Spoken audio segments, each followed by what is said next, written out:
people I've been talking to have come back to work in January and they're getting loads of leads. The people are coming through their door. I've spoken to quite a few members and they're reporting business is good. Initially, I thought that reduction in general consumers' disposable income was going to take the shine off of it.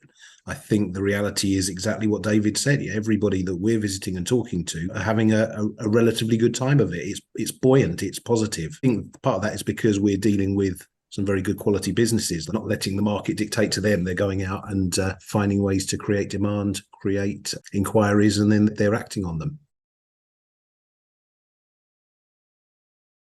There's an element of pent-up demand because I think we do have some evidence that things paused a little bit in sort of September, October last year when interest rates were going up, and those people then put off their decisions until post-Christmas.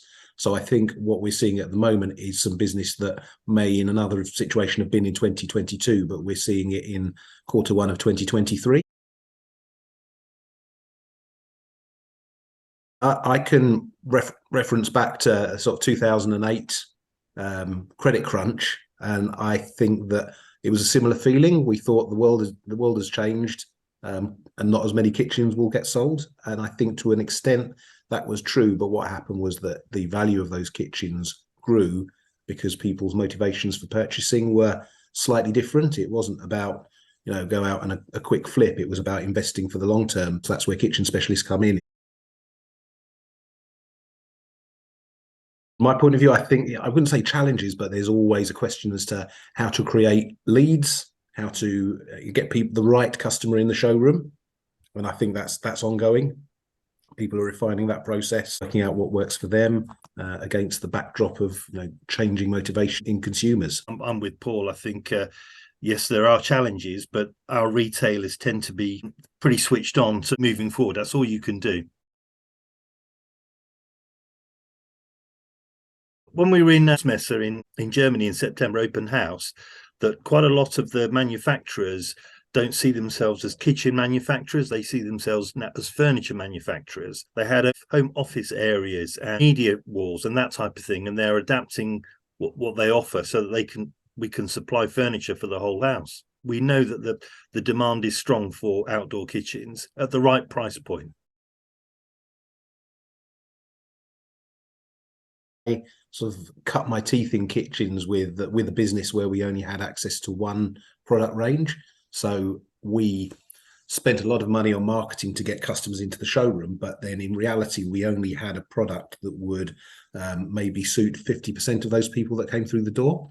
So our cost per lead, if you like, was relatively high because we didn't have a wide enough spread. So I've always been a huge fan of having a staircase where you have a core product and you at least two rungs, possibly three in the right circumstances, to a product staircase. So if somebody falls out of your core product range, you've still got something to sell them. They don't have to go and see another retailer. We work very closely with LeadWolf. Everybody is researching online, first of all. So our advice is make sure that your online presence is correct. One of the things that LeadWolf do is they price condition people. So they have a price estimator that each retailer can tailor to the products and the appliances. So a customer, by the time they submit the inquiry, they already know where your product sits. So you're not wasting time exploring and doing designs for people that maybe aren't in your exact marketplace. MHK we have two consumer-facing websites. So Kitchen Experts, which is basically open to our members that display Kitchen Expert products. The supplier invests, as does the retailer, and we're seeing leads generating from that. Our own brand product, Zeno. So there is a Zeno website, which is, again, consumer-facing. And there are all sorts of assets that the retailers can use for Instagram, Facebook, whatever. I don't think we'll see the growth we saw last year, but we'll see growth. Term it as cautiously optimistic now.